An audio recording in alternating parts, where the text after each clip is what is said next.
नमस्कार जातकों। देखिए आज हम लोग चर्चा करते हैं। मैंने यहाँ लिखा है कि सूर्य शनि, अब सूर्य पिता है, शनि पुत्र है, दोनों में पड़ती नहीं है। देखिए मत एक नहीं होता है, ठीक है।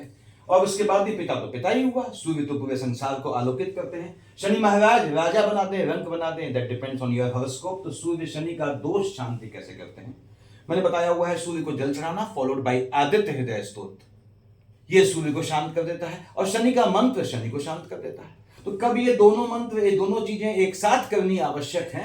यानी सूर्य देव को जल चढ़ाना, आदित्य हृदय स्तोत्र लग्नों के अनुसार। दो पार्ट में बनाऊंगा मैं, पहले मैं आपको चीजें क्लियर कर देता हूं कि यहाँ पे यानी कि सूर्य शनि को आपने एक साथ कब पूजना है, एक साथ कैसे पूछते हैं इसको समझ लें। सूर्य को जल चढ़ाना फॉलोड बाई आदित्य हृदय स्तोत्र, ये संडे से किया जाता है। ट्यूसडे से तुलसी की माला में आप कर सकते हैं, काले कपड़े के थैले में रखिएगा, एक माला शनि के मंत्र का जाप कर सकते हैं। अब आदित्य हृदय स्तोत्र जो है वो स्टार्ट, आदित्य हृदय स्तोत्र में विनियोग जो है बहुत लंबे नहीं होते, कर सकते हैं। जैसे ओम अस्य विनियोग करते हैं आदित्य हृदय स्तोत्र का। सूर्य को जल चढ़ाया, दोनों हाथ से जल चढ़ाएंगे। कैसे चढ़ाएंगे, सूर्य को जल चढ़ाने का मैंने वीडियो डाला है, देख लीजिएगा लग्नों के हिसाब से। तो विनियोग करते हैं ओम अस्य आदित्य हृदय स्तोत्र स्यागस्त्य ऋषिवनुष्टुप छंद आदित्य हृदय भूतो भगवान भगमा, ठीक है। देवा देवता निरस्ते शेष विघ्नतया ब्रह्म विद्या सिद्धो सर्वत्र जय सिद्धो च विनियोग। ध्यानम करते हैं फिर। नमस्ते जगत जगदेक चक्षुषे जगत पशुते स्थित नाश हेतुवे त्वयि मयाय त्रिगुणात्म धारिणे विविंच नारायण शंकरात्मने अथ आदित्य हृदय स्तोत्रम ततो युद्ध परिश्रांतम समवे चिंतया स्थितम। यहां से स्टार्ट होता है, देखिए ये। उसके बाद इसकी एंडिंग कहां पे होती है, एंडिंग कहां तक पढ़ना है, मुश्किल से 30 बेसिकली श्लोक होते हैं, 31वें में इसकी एंडिंग की जाती है। जैसे आदित्यम प्रेक्ष्य जप्तवेदम परमम हर्षम प्राप्तवान त्रिवाचम सूचिर भूत्वा धनुरादाय वीरवान रावणम प्रेक्ष्य हृष्टात्मा जयार्थम समुपागतम सर्व यत्नेन महता वितस्तस्य वधे अभवत् अथ रविरविंद निरीक्षय रामम उदित मनः परमं पहस्माणः निश्चय परिसंशयम मृत्वा सुगण मदगतो वच स्तुवेति संपूर्णम। यहां से आपका यहां तक खत्म होता है आदित्य हृदय स्तोत्र, ठीक है। उसके बाद अब आप शनि को, शनिदेव का मंत्र करते हैं। शनिदेव का मंत्र या सूर्यदेव का मंत्र। अब सूर्य को जल चढ़ाने में सबसे बढ़िया क्या होता है, ये लग्नों पे डिपेंड करता है। देखिए कि दोनों हाथ से जल चढ़ाया, कैसे आपने राइट हैंड से चढ़ाया, उसकी कलाई को लेफ्ट हैंड से पकड़ लिया, ये सब बताया हुआ है मैंने। दोनों हाथ से जल चढ़ाया मान लीजिए। उसके बाद आपने जो है सूर्यदेव के, चाहे तो दो तरीके होते हैं, मंत्र पढ़ के या खामोश रह के। यानी कि सांस रोक लिया आपने, यूं जल चढ़ाया दोनों हाथ से, देखिए निगाह नीचे होनी चाहिए, याद रखिएगा, ठीक है। और 5-6 सेकंड पानी गिरता है, 5-6 सेकंड सांस रोक लेंगे। दूसरा ऑप्शन क्या होता है कि भगवान भास्कर का कोई भी मंत्र पकड़ लें। जैसे आपने कहा कि साहब सिंपल पढ़ते हैं, ओम सूर्याय नमः कर सकते हैं, ओम घृणी सूर्याय नमः कर सकते हैं। मैंने यहां मंत्र लिख लिए हैं, देखिए जो आपको नेट में मिल जाएंगे, तो चाहे तो स्क्रीनशॉट ले लें। उसके बाद ओम घृणी सूर्य आदित्य, ये भी कर सकते हैं। ओम हींग हींग सूर्याय सहस्त्र किरणाय मनोवांछित फलम देहि देहि स्वाहा, ये भी कर सकते हैं, आप बोल सकते हैं। ओम एहि सूर्य सहस्त्रांशो तेजो राशे जगतपते अनुकंपये माम भक्त्या गृहाणार्घय दिवाकर, ये भी कर सकते हैं। ओम हींग घृणी सूर्य आदित्य क्लीं ओम, ये ज्यादा इफेक्टिव है। और ओम सूर्याय नमः भी इफेक्टिव है, ओम हींग हींग सूर्याय नमः भी इफेक्टिव है, ओम घृणी सूर्याय नमः भी इफेक्टिव है। तो ये सूर्य देव के मंत्र होते हैं जो आप यहाँ पे पढ़ सकते हैं, या फिर मौन रख के आपने सांस रोक के करना है, ठीक है। किस में क्या करना है मैंने बताया हुआ है लग्नों के हिसाब से। तो यहां पे ये मैंने मंत्र लिख दिए हैं, देखिए। अब क्या होता है कि कब हमें, सबसे बड़ी समस्या ये होती है, काफी जातक कहते हैं कि सूर्यदेव को जल चढ़ाते हैं लेकिन लाभ नहीं होता, नुकसान हो जाता है। कोई कहता है शनि का मंत्र करते हैं तो नुकसान हो जाता है। ऐसा क्यों है? ऐसा इसलिए है कि आपकी लग्न कुंडली में कहीं ना कहीं सूर्य देवता, भगवान जो है, भगवान सूर्य जो है वो शनि महाराज से दृष्टिगत है, या शनि की राशि को देखते हैं, या सूर्य शनि की राशि को देखता है। तो उसका लग्नों के हिसाब से कैसे कैसे पता करते हैं, मैं इसके बाद बताऊंगा वीडियो में अगले। तो अब कब आवश्यक है, ये आपको शनि सूर्य की दृष्टि से मालूम पड़ता है। उदाहरण के लिए बता रहा हूं मैं आपको, देखिए अभी समझा रहा हूं, फिर से बोल दूं लग्नों के हिसाब से, इसके नेक्स्ट वीडियो में डाल दूंगा। अब मान लीजिए आपने कहा साहब 5 यहां लिखा है, सपोज अब 5 यहां लिखा है, मैं इसको भी पकड़ लूं, यानी आपने कहा 5 4 3 2 1, यानी विष लग्न वाले जातक के लिए 5 कहां लिखा है आपके। उदाहरण ले रहा हूं मैं आपके, सिर्फ जहां 5 लिखा है वो क्या है, सिंह, सूर्य की राशि हो गई। अब शनि महाराज जो हैं या तो यहां बैठे हों या इस राशि को देखते हो, देखिए फर्स्ट सेकंड थर्ड यहां से देख बैठ के शनि देखेगा 1 2 3 से, उसके बाद शनि यहां बैठे हो सामने, उल्टा लीजिए 3 7 8 9 10 शनि यहां बैठे हो, यानी आपके क्लॉकवाइज डायरेक्शन चलते हुए, ठीक है। शनि यदि सूर्य की राशि सिंह पे है या तीसरे खाने में है या सातवें खाने में है या 10वें में है, तो आपने सूर्य और शनि को एक साथ पूजना है। ये किसी भी लग्न में आप अप्लाई कीजिएगा, इसको ध्यान रखिएगा। अदरवाइज सिर्फ सूर्य को पूजेंगे तो शनि नाराज, शनि को पूजेंगे सूर्य नाराज। पहली चीज तो ये है। दूसरी बात ये आप समझ गए होंगे, दूसरी चीज इसको हटा दिया मैंने। आपके अगला कॉम्बिनेशन क्या बनता है, आपके भगवान भास्कर जो हैं, सूर्य देव कहीं भी बैठे हैं, मान लीजिए सूर्य यहां बैठे हैं, सूर्य देवता को शनि महाराज देखते हैं, यानी सूर्य और शनि की युति हो जाए जब, तो भी आपने दोनों साथ करने हैं। कौन सी चीज, आपके सूर्य और शनि का दोष समाप्त करने के लिए आपको सूर्य को जल चढ़ाना, फॉलोड बाई आदित्य हृदय स्तोत्र और शनि का मंत्र जपना होता है।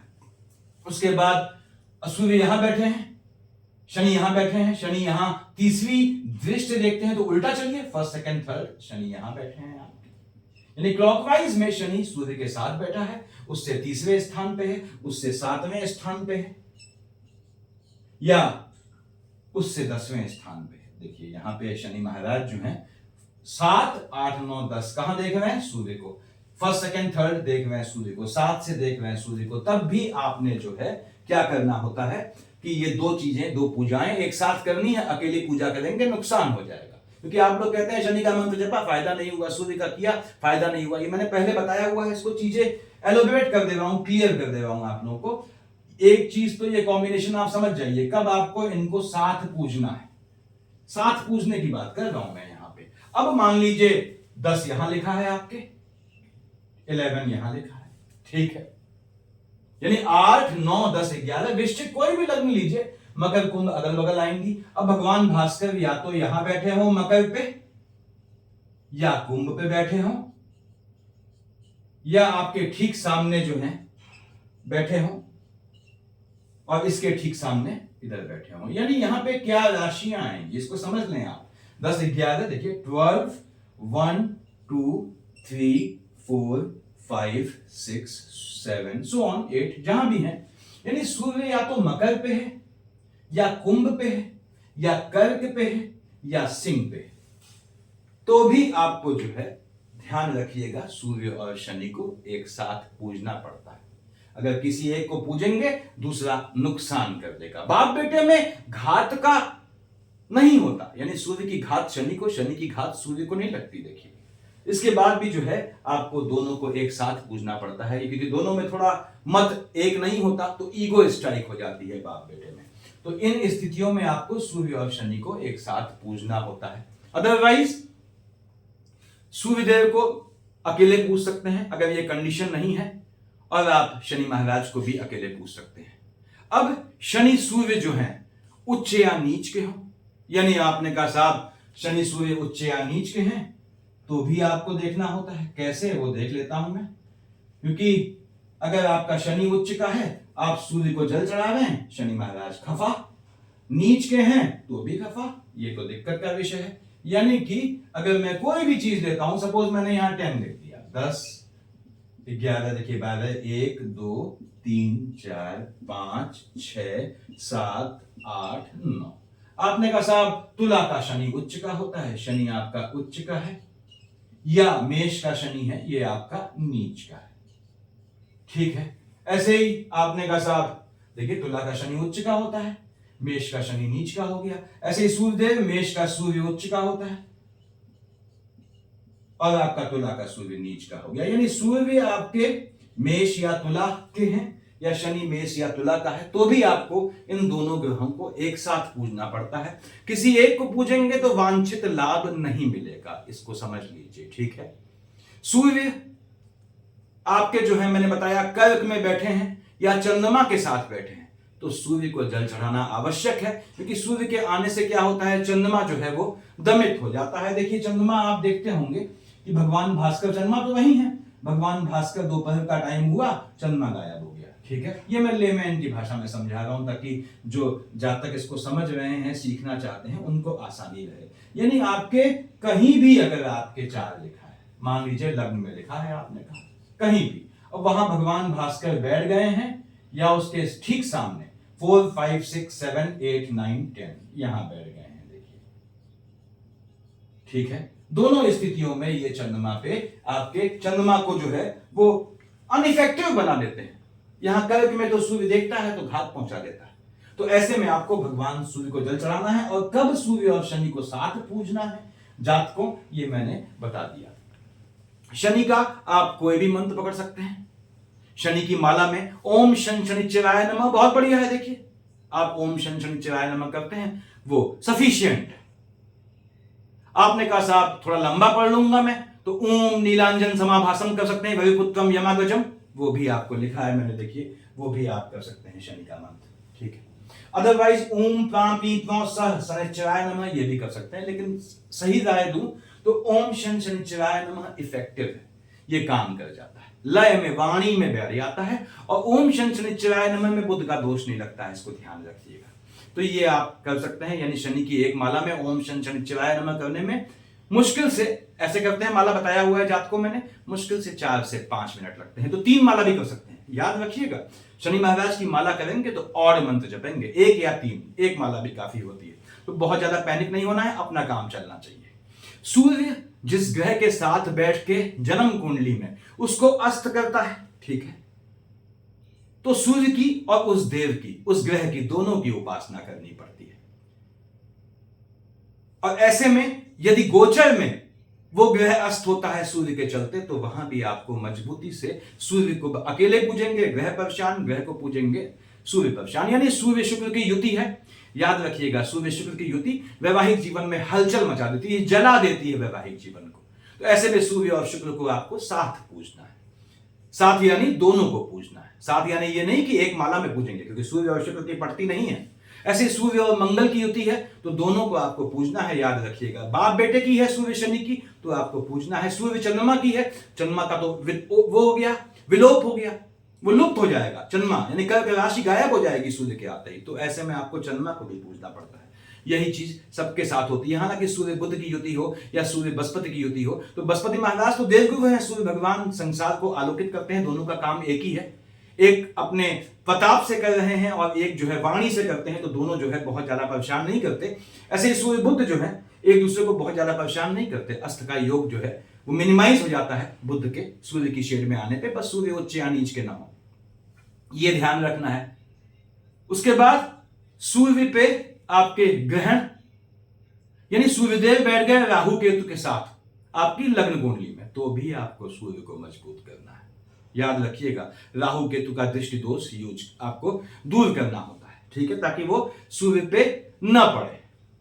और उसके बाद सूर्य पे ग्रहण है तो माणिक्य भी काम कर जाता है यहां पे, उससे जो है राहु केतु की प्रेजेंस में सूर्य बैठते हैं तो ग्रहण लगता है, वो चीज हटती है।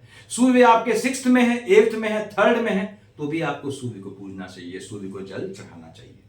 अब कब सूर्य को जल गोल घेरे से चढ़ाएंगे, ठीक है, कब सिंदूर से, या जो है भगवा कलर आता है, लाल कलर कह लीजिए, उससे गोला बना के एंटी क्लॉकवाइज से बनाते हैं, सब बताया हुआ है मैंने। कब किस हाथ से करेंगे यह नक्षत्रों पे और बेसिकली प्रश्न काल पे निर्भर करता है।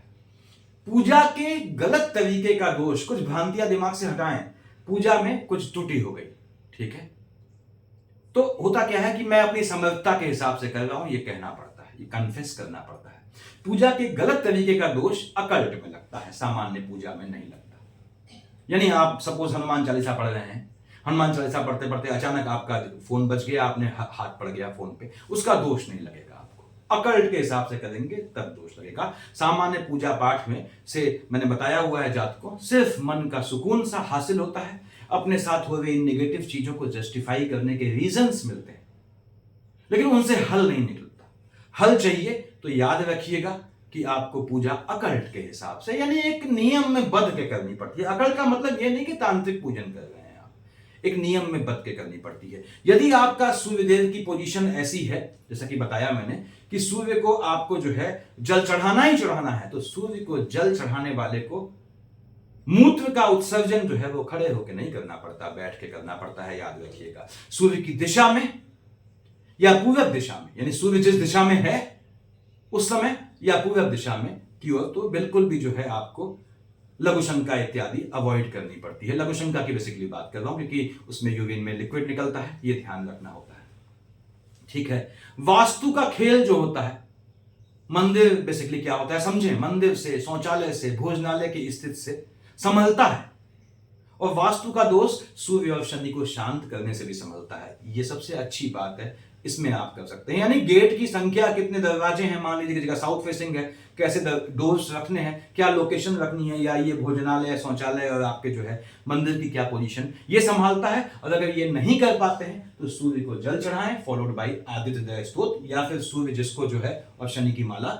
याद रखिएगा संडे से स्टार्ट किया जाता है, टाइम फिक्स रखना है, 6:30 से 7 बजे के बीच भगवान सूर्य को जल चढ़ाया करें। बहुत ज्यादा सुबह 4 बजे उठ के जल चढ़ाने का कोई मतलब नहीं बनता है, चाहे आपसे कोई विद्वान कहे, आप मत सुनिएगा। 6:30 से 7 के बीच करें, लेकिन टाइम फिक्स होना चाहिए। जेंट्स कोशिश करें कि बिना सिला कपड़ा पहने, अंडरगारमेंट भी नहीं पहनेंगे, धोती लुंगी डाल ली, जाड़ा होता है शॉल कंबल डाल लिया, उससे करें ये प्रोसेस करके। और बहनों को जो है वो क्या करना होता है, लेडीज को, कि वो 5+2 7 डेज का बंधन होता है, वो सामान्य कपड़ों में करेंगी। और पीरियड्स के दिनों में अगर आप नियम से कर रही हैं तो आप कुर्सी पे बैठ जाएंगी नहा धो के, ठीक 7 बजे जो भी टाइम चुना है आपने, हाथ जोड़ के आपने जल चढ़ाने की कल्पना करेंगी। ठीक है। उसके बाद आदित्य हृदय स्तोत्र तो याद हो जाता है मेरे ख्याल से 10 से 15 दिन में, मन में बोल दिया या मोबाइल में सुन लिया। और उंगलियों में अगर शनि भी कर रही हैं तो 3 बार शनि का कोई भी मंत्र जो आप पकड़ती हैं उसको कर दिया। शनि का सबसे अच्छा मंत्र, सबसे आसान मंत्र, जो वाणी पे बैठ जाता है, जिससे बुद्ध का दोष नहीं लगता, ओम शनिश्चराय नमः। ये आपने साध लिया, सद जाता है, याद रखिएगा। विकट से विकट परिस्थिति में आपको शनि का मंत्र ये बेड़ा पार कर देता है आपका। क्योंकि ओम शनिश्चराय नमः सिर्फ आपकी जो है वो जो नेगेटिव स्थितियां जनरेट होती हैं, चाहे काम धंधे में, चाहे किसी भी जीवन के फील्ड में, उनका जो है हल निकालता है, उनका बेसिकली कह लीजिए जड़ से उन्हें खत्म करता है, अगर आपको ये सिद्ध हो गया है। कैसे सिद्ध करते हैं, ये मंत्र डाला हुआ है मैंने वीडियोस में, तो इसके सेकंड पार्ट में मैं मोस्ट प्रोबेबली कल ही डाल दूंगा। तब मैं बताऊंगा जातकों कि किस लग्न वाले को शनि और सूर्य को एक साथ पूजना होता है, या सूर्य को अकेले पूज के, शनि को अकेले पूज के काम चल जाता है। तो सफिशिएंट है इतना, याद रखिएगा। सूर्य शनि का दोष शांति आपने किसी एक को तभी पूजना है जब सूर्य और शनि का आपस में लग्न कुंडली में, वैसे तो बाप बेटे हैं, लग्न कुंडली में कोई रिलेशन ना हो। Thank you.